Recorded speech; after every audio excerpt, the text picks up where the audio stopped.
Hi, everybody. This is Paul from RTV Limited, and I'm here this week speaking with Malinda Treglia from Allstate in Gardner, New York.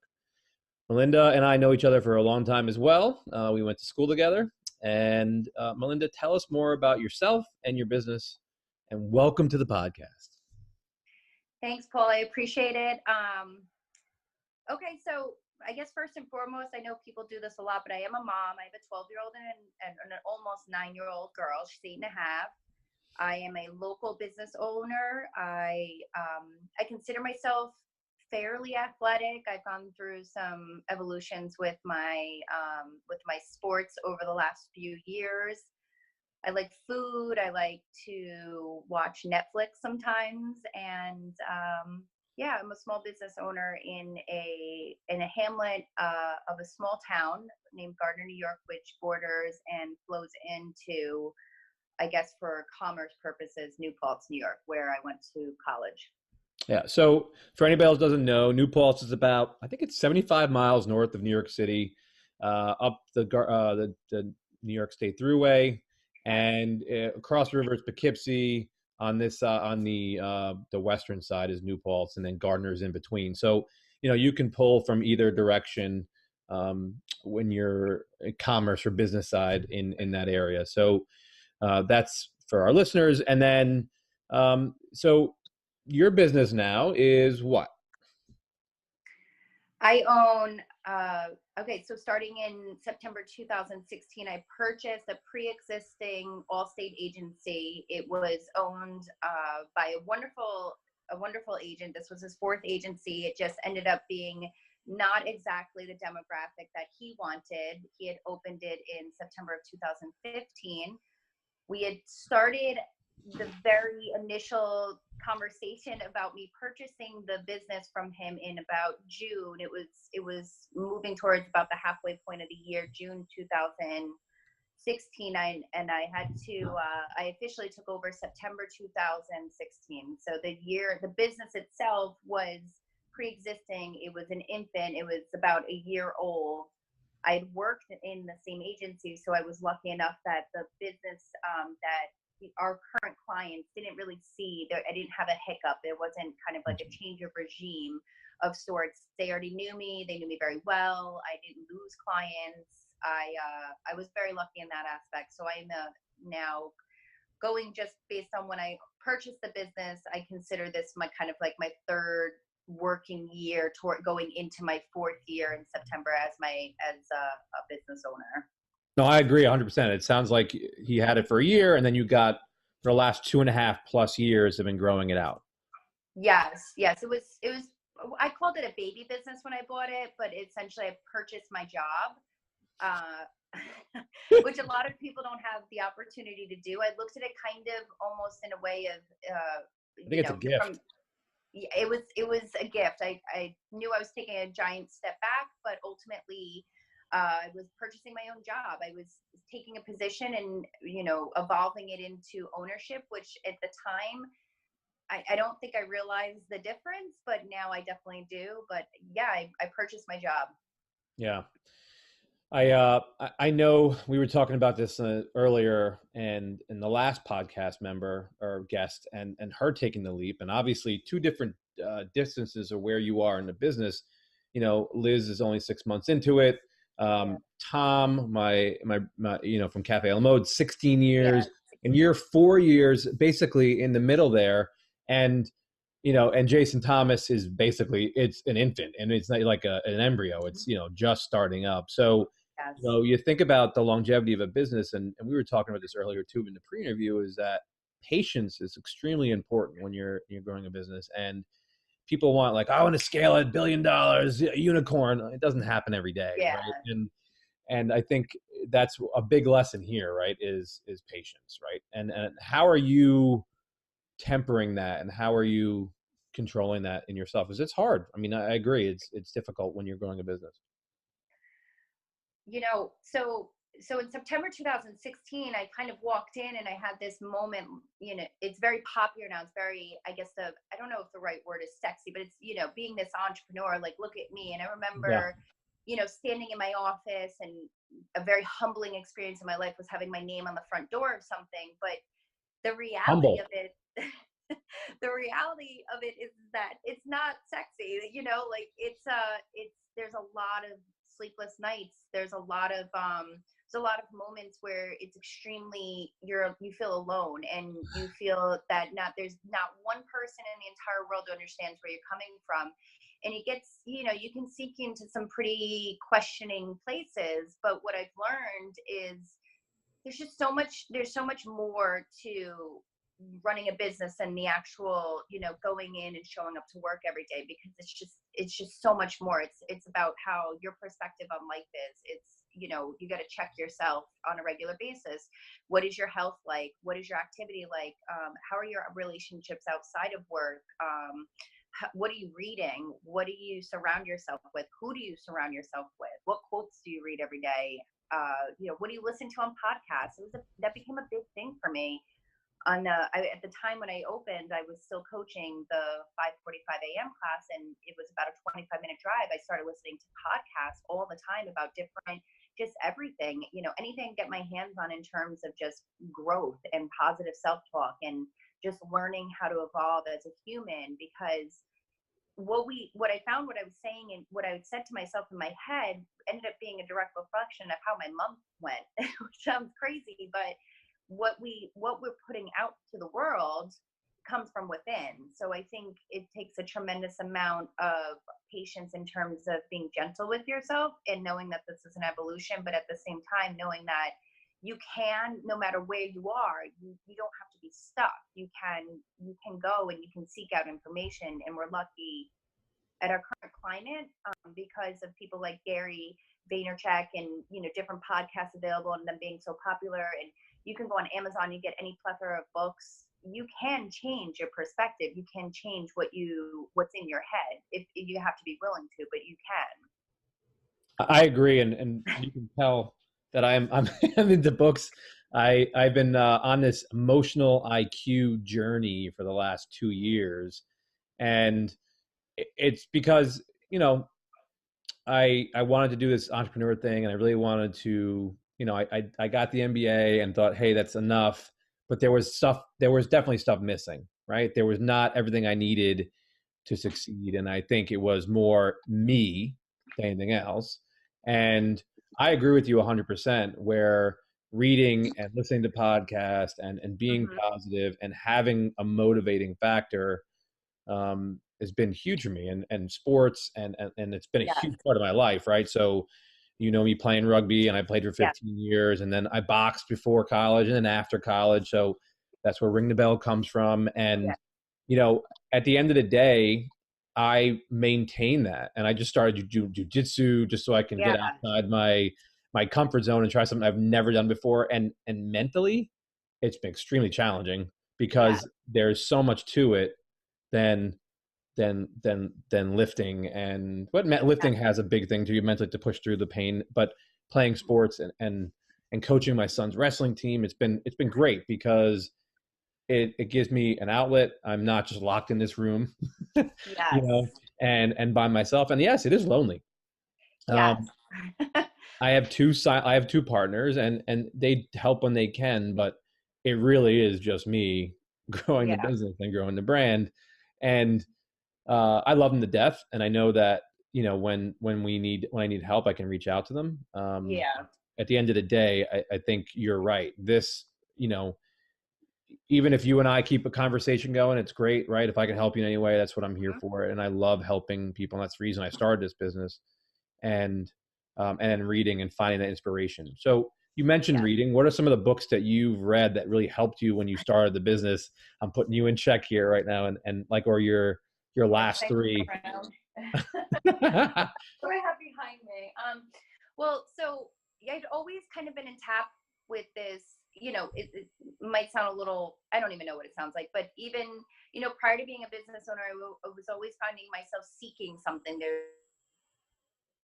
Hold on, is that working? Okay.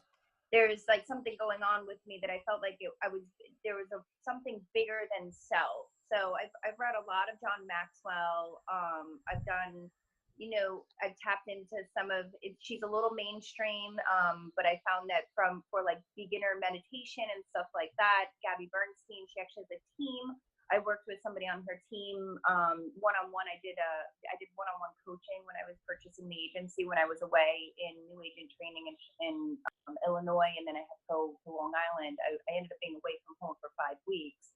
I did a lot of one-on-one coaching to kind of like clear out my mind and figure out exactly define my purpose of sorts and get really clear and definitive about what my goals are. So I've read some stuff there. Everything, Rich Dad, Poor Dad, you've got, tons of different books out there that I constantly go back to.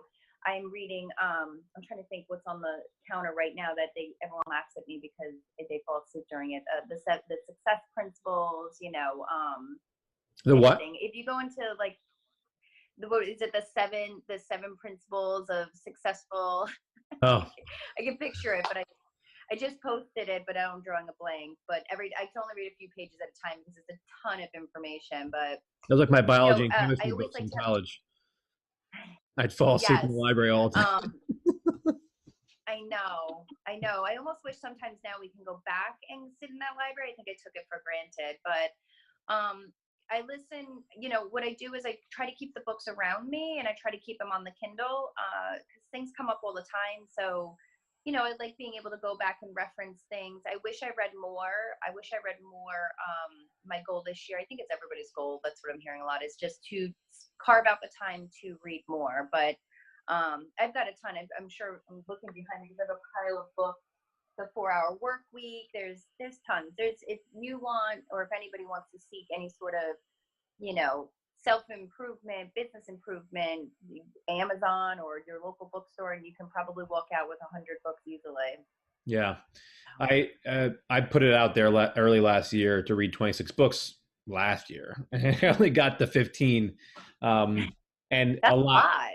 Yeah, but it should have been more. I mean, I know that some people are saying I should read audio or listen to audiobooks, but I feel like I retain more when I Yes. read. I do like the Cool. podcast. I do attain a lot from that. So maybe I will Yes. try an audiobook and start doing that. But so we focus on obviously ringing the bell, but people, process, and profits, right? So understanding the people side of a business, the process side, and then the profits or financial. So on the people side, that's leadership, sales, marketing, interactions. Do you have any challenges that you face? And we talked about it briefly, but any challenges that you face that could help somebody else in some way? So for my agency, I've had to learn the hard way, especially in the beginning. I was really lucky to have really good support, but what I've learned is you really, in my opinion, you have to hire slowly and separate yourself as fast as possible. It's really easy to get yourself handcuffed to somebody because running a very small business, you're very close with the people that work for you, and people will tell you, oh, that's not positive, but it's just really impossible not to admire and become close with the people you work with. And I got really lucky over the last few years. I believed and it's, again, for me, it's a lot of what I put out to the world. I prayed and prayed for, just somebody to come to me in a time of transition. And I got a really great, I got 3 really great people. And as time would have it, one just left. And he's moved to Manhattan, and I got him through the business department on the business advisory council for SUNY New Paltz, and he was amazing. But they become, like family, because essentially for me running this business, I can't do it without that support, and I can't separate it because my kids get off the bus here. So my kids come running through the front door, and they know the people and our staff members, and if I'm not feeling well or if I'm going through something, it's really hard to hide it. And I don't separate myself from other people because it's just not that type of business. I have my office back here, but I haven't been back here in 18 months. I have a cubicle on the floor, and that's where I operate every day. I sit in a cubicle along with my staff, and I think that it can be a challenge, but if you just are really honest with yourself about what works for people, people generally come to you and they're not going to change. So you can't, it's like a relationship. Like you can't fit round pegs in square holes. So you can't tell yourself this story that this is going to work out if it's not, because you're actually doing them a disservice and you're doing yourself a disservice. So interestingly enough, I'm now hiring again. I had somebody move, which it's a natural progression. If they, graduating with your master's from SUNY, a lot of times people move back to Manhattan or move close to Manhattan. And so I have a bunch of interviews set up, and Good. I just kind of have to put that vibration out to the world that likes to just, send me good people and hopefully find somebody that fills the position. And it's mutually beneficial. So this talks about this is kind of touching on the last book that I read. It's called Legacy. It's a rugby book, but Okay. it talks about culture in a company and business, and, Hmm. and people do. And you're talking about it in your perspective, where you're working on the floor with everybody else. You're not Yeah. asking them to do anything that you wouldn't do yourself. Not really. I do lean on my staff a lot. There's times when I feel, But you've that done it they're already. That's the maybe, point. It's like you've done it. yes. You can say this is the Um, right way to do it. If you can find a better way, great. But this is how I've done yeah. it in the past. Yeah, and I'm a work in progress as myself. When I took over the agency, I was essentially, I have to tell myself all the time, I'm my own employee, and I just try to learn as much as I possibly can, because I want to be the go-to person. Something comes up, and that we need to, if we can't find an answer, there's ways to find the answer, but more than likely than not, I'll be able to generate an answer. That's just from experience. But the other thing is that there's nothing that they do that I'm not willing to do. I don't always want to do it all the time. Like some of the, I'm not as detail oriented. I'm not as good as paperwork. I'm a total type B personality with some random type A flare ups. But I'm a salesperson, a people person. I am a artsy, I'm the one, I like to have my hands dirty. I'm the visual person. I'm not the budgeting and Excel spreadsheet person. And I've had to learn how to do that, because being an owner demands the best from you in all aspects. And if you can't do it, you have to seek to do it. So that's where another staffing thing is too. Like, my office manager, she's pretty much like my guardian angel in ways, because she's super in so many ways super type A. So she fills in my gaps. So she knows that I'm more than likely probably going to miss, writing down an appointment or forget to file something. And she's just right there catching it, because, if she didn't, I'd be pretty screwed. Yeah, my last assistant, and I'll mention it, Sue Ellen. She was like everything. I would, Sue Ellen, do you take care of this for me? Yeah, yeah, yeah. I would Yeah. delegate it out to her. And can you book this travel? Take care of this show Yeah. logistics, because I need to help grow the business with the guys and get it out Yes. there and do it. So she was great that way. And I think you need that consigliere, like that helper, that counselor, to someone to help you through those little things. So Yes. And, she becomes a confidant in some ways too, because there's times when, like I said, I'm in a cubicle in the middle of the floor, and there's some positive negatives to that. And, I mean, there's been times that I've rolled my chair back and I'm crying, or, something is affecting me, or, there's the moment when, if I lose a client, and most of the time I'm pretty even keeled about it, but sometimes it's really, affects you and you take it personally. And there's been that moment when I slammed the phone down, and you need people there or surrounding you just to understand and be empathetic towards you and understand that I'm a human too. And I think that my staff has done a really good job in that. And we tell everybody that comes to our agency, number one, we can't help but treat you like family. And I think it's because our culture here is that we truly are, even if we don't always agree, or it's, we might not always see eye to eye. Or if I see something that they might not see, just because I have a different viewpoint or a different vantage point, at the end of the day, I care about them like family. And I try, it would never be, I would never be able to run a small business any other way. yeah, and I think that's extremely important. Is that you have to have some separation, right? You can't be like, you know, ride or die with them for all the time. If they make a mistake, or they just are, constantly dropping the ball, Yes. 3 strikes doesn't mean you're out. But if you get a fourth strike and you're not trying to improve it, that's on them, not you.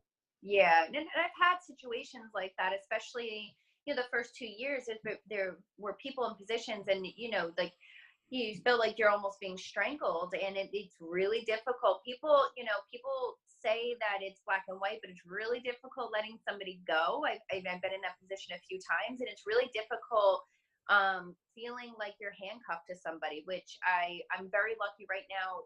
There's none of that going on, and we're able to be in a position where with having somebody move into the city, that I'm able to bring somebody else on. And for the people who are already involved or already operating here, they have a say in that too, because our environment is small, and we can't have any sort of poison in the well, if that makes sense, because No, it's just 100%. too small. Like, it's not like somebody can go hide by the water cooler. The water cooler is like 2 seconds away from my desk. Like it has to be a positive environment. I think that when you start with positive and you start with genuinely caring for people, Empathy. Yeah. yes, so then 100%. it helps. I was going down a path here and I just lost my train of thought, but I know what it was. My brain is not working right now. So It's like that Monday thing going on. I thought all of last week was Wednesday, so I mean, it's crazy with the holiday. It kind of messes you up, and then yeah. having it on a Tuesday, and just you're starting all again. But so you've talked about culture on the people side, and then what's your process to bringing on new clients, and how are you doing that, and what can you share for other people who are in this small business route and growing, and tell me about your process and how you do things. So in insurance, I guess in like the insurance bubble world, there's tons of different ways that you can market new clients, from mailers, doing those drip campaigns where, I don't know if you have experience with this, the local agent sends you the home or the auto quote, and that's a really not, some of them hook people in, but the reality is that that's a name recognition thing. Of Mhm. course there's local advertising. I could throw my face up on a billboard. I'd be really embarrassed. Any, small marketing through Park grocery bench, stores. What? a park or bus bench. Well, are in Gardner, New Paltz, so the entire area would see it. But there's, also, becoming members or part of local networking communities like chambers, and participating in events and stuff like that. And I'll just put a little asterisk there that I am not that good at that. I put a tremendous amount of emphasis on my time with my kids, so I don't just to hone on that, touch on that. Like, so Gary, my ex-husband, and I have been separated. Well, we haven't been apart for 7 years, but we share my kids. So when I do have the kids, which is half time, I put a tremendous amount of focus on my time with them. It's truly, it's worth its weight, its gold in me. I never get, babysitters, and if they come to the office, it's for a limited amount of time, because I feel like, in any modern family situation where you share your children, you very quickly hone in on that time with them, because as wonderful as it is that we're able to create these situations where we do share them and we both live locally, the reality of it is I really miss my kids sometimes. So weighing out networking It's hard. situations with, doing something, wine and cheese versus, going to McKenna's dance or something like that. 9 times out of 10, I usually try to find that balance with my kids.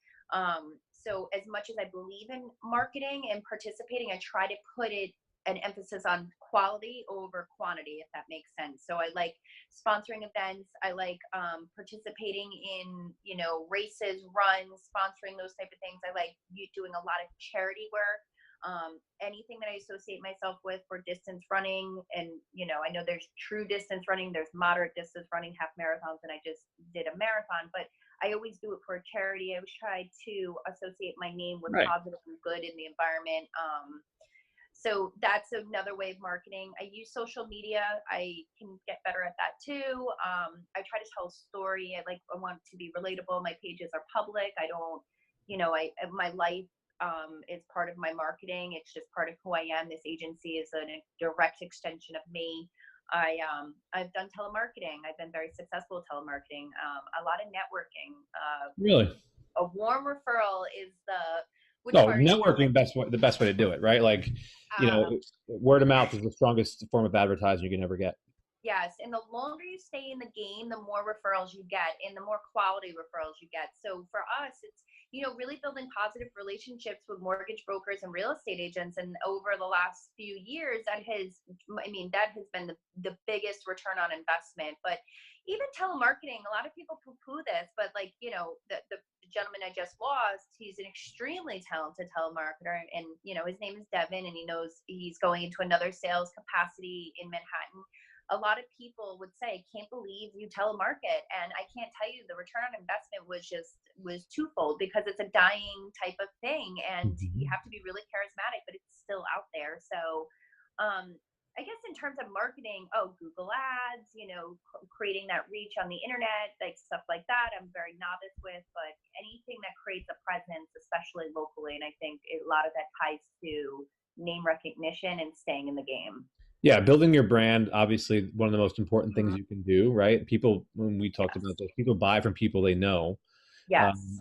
Part of the reason I'm putting out content is people get to know me, right? I mean, I Yes. moved to Philly, and no one, if I was still in New York, it'd probably be a little different, right? Because I have Yeah. a bigger network there. But down here in Philly, Yeah. I've only been here a few years, and I'm trying to build it out, and I can always go back to New York and I have referrals there, and I can work anywhere. But at the end of the day, if I want more local clients, I need to have a presence, right? People need to know who I am. Yeah. So, you know, I try to get out to the networking events, and I agree Yeah. with you that outbound or phone prospecting is not dead, and you need to have a hybrid model. And until people Yes. get rid of their cell phones or a phone completely, you're Mm-hmm. still going to have an opportunity to connect with people. Yes. I mean, Um, Avocado. You ever heard of Avocado? no. It's a texting app, basically, where Oh, you can market to people through text, and because people yes. are more likely to open up a text than they will Yes. answer a phone call. Yes. So we have a lot of different things that we use in the insurance world. And I'm sure it goes to, a lot. What ends up happening, I noticed, is a lot of insurance agents build, very, very respectable lifestyles and incomes through being an exclusive agent like me, but they also tend to tap in because we hone so much in that entrepreneurial arena. They tend to tap in and create things that support our businesses. So we have different things like woofu and stuff like that, and a lot of our lead management systems that I use are created by agents who either currently are running an agency or stepped away from that arena and moved towards a different term, like in terms of marketing. But yeah, I mean, people pick up the phone though. But like Devin was really talented with it, and people were very impressed by him. He made waves in terms of like our territory, but that was the biggest return. For you got to always look at it like investment versus return, and a lot of times you can burn thousands of dollars that gives you nothing back, and you have to kind of figure out what that is over time. Yeah, and I think that goes on to the next topic is the profit side of it. And you said you had challenges with it, learning that. So tell us some of the challenges that you faced, and that I mean, obviously it's not easy if you don't have that background as an accountant or even running a business in general. And I've lucky I've been in positions where I've had P&L control for years. I mean, Yes. uh, you know, my first real management job was running a finish line of in Poughkeepsie and in Middletown, right? And Yes. I had P&L view there, and I could see it, and then hiring and firing people, Mhm. at 20 years old, and Yeah. then after that, in outside sales, I got leadership positions, and I had P&L control there. And I was like, whoa. Yes. Well, that I had an advantage over other people. But so, for example, tell me about you and how you've overcome that challenge. Same type of retail background, and always, interestingly enough, when after I had Gavin, I went back to New Paltz and I got a master's in teaching, and I was just shy of student teaching when I decided, kind of life had taken a different route, and I went back into insurance. I worked for a prominent bank, got my insurance licenses. Ended up back in the insurance game because I never got rid of my licenses. And interestingly enough, I truly thought that you can come into these type of businesses and just wing it. I figured that like I would learn on the job. Like September 2016, agency owner. I'm just gonna do what I do best. I'm a great salesperson. I can close a deal, and I'm just gonna go and I'm gonna do that. And that Mhm. really worked out well for about the first 9 months. And then are the way they build agents change, and it's such a complex thing to understand what makes a business money. So selling 100 renters policies versus selling 100 homeowners, two different completely animal, two like apples and apples and oranges in terms of what actually grows a business. So a widget, you can have an item and a mark. Yes, we sold 100 items this month. That's great, but again, quality, what actually grows a business, and that's where you really have to hone in. And I had to learn a couple of things. Number one, I had to separate my personal from business. I was operating in the beginning as one entity, even though I'm a corporation. I'm an employee of my corporation. I was operating all under the same budget, and that had to change because it it's just two separate things, and it's very Plus your important. taxes. Your for Well, taxes. Yeah. yeah, I mean, that was a big thing too. And I'm lucky. I have the best accountant, and he happens to share a wall with me next door. So I always say shout out to James because I had no idea what I was doing. He helped me understand what it was to be personal and to have a corporation and to separate out the two. So that was a big life lesson for me. So my bucket, where I earn an income, is separate from what grows and how I grow a business. So that's a Right. big thing. So I had to figure out what was I spending money on, which required me to become an accountant of sorts.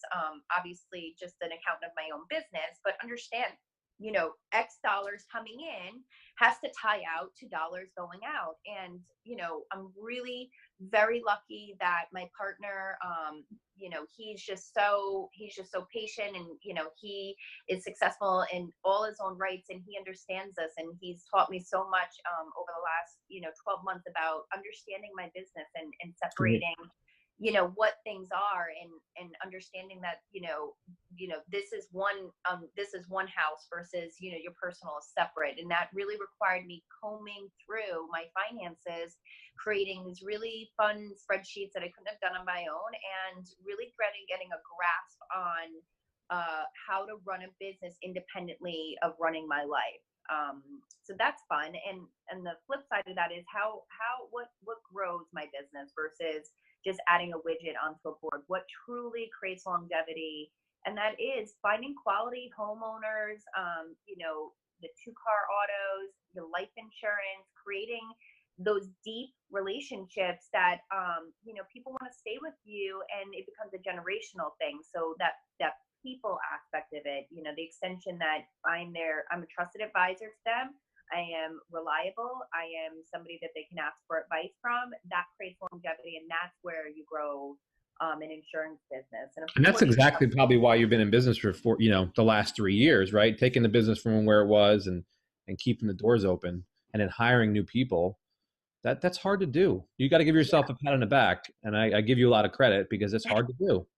it's super hard, especially when it's like the school of life. And we listen to these podcasts, and everybody walks outside and they think that I could be an entrepreneur, and I kind of look at them like, it's not glamorous at times. It sounds really great, and it sounds like seems like everybody can do it, and that's just because it's so accessible, and that's just the trendy thing to do. But it's really something that it's not fly by night, and that's why most Mhm. small businesses don't make it out of their first 3 to 5 years. It's because people go into it and they don't become a student of their business. You have to understand every aspect of what makes the lights stay on in order to stay alive and keep them on for more than 5 years.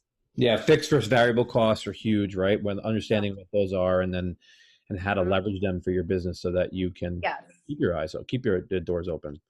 Yes. Well, that's awesome insight, and I think the takeaway here is, we talked about it earlier, is patience and then Mhm. humility, right? I would say that's big, like saying, "I'm not good at this. I need help. Where can I get Yep. help?" Right? Um, Yes. So part of my platform is the RTB or ring the bell, right? And for me, I'm very self motivated. I've always have been. Mm-hmm. Um, Playing sports, and then my the poem my father wrote, that's on my wall behind me, and my kids obviously. So tell me what helps you ring the bell and go out every day and keep fighting. So in the beginning, it's interesting because I just went through an evolution with this recently. In the beginning, I was very highly motivated by, high intensity sports. I did CrossFit, I coached CrossFit. It pumped me up for the day. It was the outlook I had. And, when I decided to take a different path and run the New York City Marathon, I essentially felt that I wasn't really sure what rang my bell.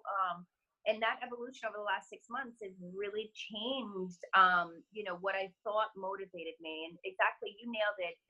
Motivation comes from the inside. It always starts with us. It starts with small decisions that we make from the moment we wake up throughout the day. So I'm that person. I'm that person that gets up and makes the bed. I'm that person that instead of walking by the counter that's kind of messy because the kids are making slime. I'm the person that wipes down the counter. I became that person because I wasn't always that person. I was, my room was messy. You can ask my roommate in college. Mo would probably tell you I was a mess. Yeah, no. But I've changed that. I've become the person that I need to be to show up for this job. So, and life. So what I figured out is a couple of things that motivate me. I need to sweat in some sort of capacity every day. I need some sort of physical activity, and it doesn't have to be high impact. It could be anything. It could be, at this point, it could be power walking. I'm new to Peloton. I've never cycled a day in my life, and I'm on day 7. It's highly motivating. But what I found is I'm a more humble, I'm a more positive, I have a better outlook when I have some sort of physical activity every day.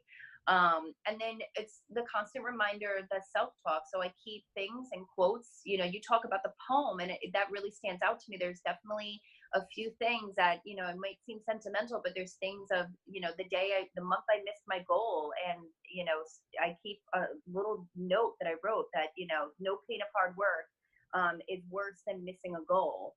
Yeah. Work harder. I keep that by my desk. I keep I keep quotes, and I repeat them constantly, and I try to keep reminding myself that we are a work in progress, and it's okay to be gentle with yourself, and it's okay to be gentle with the process, but it's okay to hold yourself to a higher standard, because we're meant to be more than we sometimes allow ourselves, and that we can't let fear stop us. We have to push through those barriers. So I guess it's a couple of things, like constantly fill yourself with positivity, and you can, wherever you have to get that for me is people like you, and podcasts and quotes and books, and Thank you.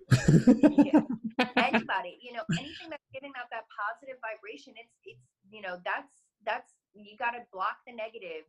Somebody once told me, put up that negativity vortex and let it bounce right off of you, because it's out there and it'll drag you down. And then movement, you have to move. There's not one bad thing I can think of from moving every single day. If you're injured, you're sick, any sort of ailment going on, no matter what's happening in your world, if you are at the top of your game or if you're at the bottom of your game, movement will change you if you let it. Like, a little bit of sweat every day. And I learned that very much so over the last 6 months, that it doesn't matter what it is, As long as just you're do doing it. something. Yeah. Yes, I, yes. I, I tell people that all the time because I have a routine. I get up early, I work out, I read, I Yep. meditate for 5 minutes, and then the day starts with the kids, right? Because they're up Yeah. that's about 2 hours right there.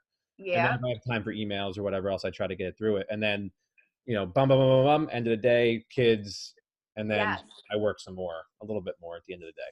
Yes. Well, like I said, after, when I started training for the marathon, I wasn't able to CrossFit as much because I also work and, my kids.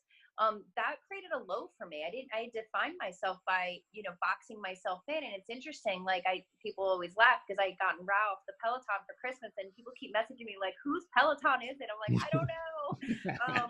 I had very genuine, it was a very genuine gift, but it's something new. And that's the thing too. Don't box yourself in just because I've never cycled a day in my life before. So just because you don't do something and, poo poo it like, ooh, cycling, let me tell you, I am dripping sweat and I kind of want to cry. So there you go. Like, put yourself in an uncomfortable position and guess what? You'll change and grow. And, That's exactly what it says back there. uh, I know I'm like the biggest spokesperson for Peloton, but I have to put the asterisk on it. It's not my gift. It wasn't my gift. So I'm a little bit different in the sense that I always need a goal to go towards, right? So playing yeah. sports, training for a sport, Yep. and that's, I haven't had that since I dislocated my knee about 7 years ago. I Yeah. played a couple times, but it's still not the same. So for me, like, I started fighting again, and I said, I got to train, do something else that's going to have an end result. And, Yes. that for me is the only thing that keeps me motivated. And that's how I work out. So if I don't have Yeah. that, then I don't stay motivated. But I anyway, can't. You're in like the epicenter for boxing. You're in Philly, and then number two, I can't recommend Peloton enough. I'm doing what I used to do. I'm jumping out of bed to go join that class. Like it is just they do an excellent job of giving me back that community and giving me back that sweat. And I can't believe how much I sweat. But yeah, I it heard definitely that is goal oriented. It's pretty kick butt. I heard they have one for a rower and for a Yeah. treadmill now too. Yes, they So have I have one the as rower at well. home, so I might just Me add that too. to the rower. Like I don't have the Peloton bike, but you can. I know you can actually also do it. And I don't know if this is true or not, but you can get rollers or get the roller stand and get a regular bike, Yes. and then Yes, put the you can Peloton follow the workout app. on there. But you can't Yeah. titrate down the resistance the same way.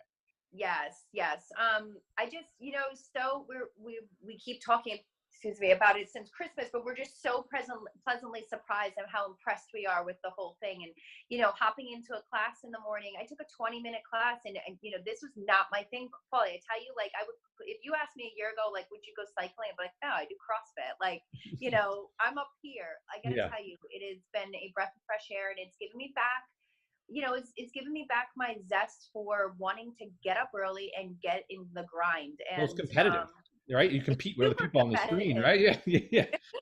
Yes. My And partner that's, has one. He loves it. yes, Same thing. yes. I'm surprised on how much I love it, but I definitely, it doesn't matter if you're on a bike or if you're outdoor running. I think that the biggest thing is, running a marathon. I never run anything above 13 miles. The New York City Marathon was the biggest party I've ever been to. I didn't even realize fully embrace the fact that I was running a marathon until mile 20, and then it hit me. But that's another thing. I never done that before, and that's the biggest thing. It doesn't matter what you're doing; just go out there and do something, but challenge yourself. Don't get stuck Right. in that comfort zone, because believe it or not, as challenging as CrossFit was, it was a comfort zone for me. So stepping out of that was a game changer. It brought in. You always have to broaden your sights. You always have to step into the unknown, because that's how we grow. Yeah, exactly. And that's why I do the wrestling with my son and do jujitsu Yeah. now, because I've never did it before. There's always this guy. I've never like get on the ground and do anything. So, I think that you're 100% right. And I think that's exactly what I tell people I work with is, nothing in life is easy. You have to work hard for it. And if you want it, it's there. Just get outside your comfort zone. Only that grows, when you work out, you can't grow unless you tear muscle, right? Exactly. Right. And it's the same thing here with your mind and your body and everything else. So, Yes. it's And wrestling, I always bow down to wrestlers. That is a one-man sport. So, I mean, I full respect for that whole, it's an art form. So, I'm super proud of my son because he's outside his comfort zone and he's out there doing it. So, and I'm all those kids. I'm super proud of them. So, either way, yeah, that's awesome. Good. well, thank you for your time today, and I hope that Thank number you. one, this gives value to other people listening and to you, and I've helped in some way to reform. And we're going to put this out there for everyone else to hear. So. That is awesome. I appreciate it so much. I love connecting with you, and I look forward to hopefully doing it again. I really appreciate your time. Well, it's great seeing you again. Obviously, it's been some time since we've seen each other, but we've seen each other on social media, and now we can actually see each other closer. So, Exactly. all right. Thank you. Thanks. Yep. Bye.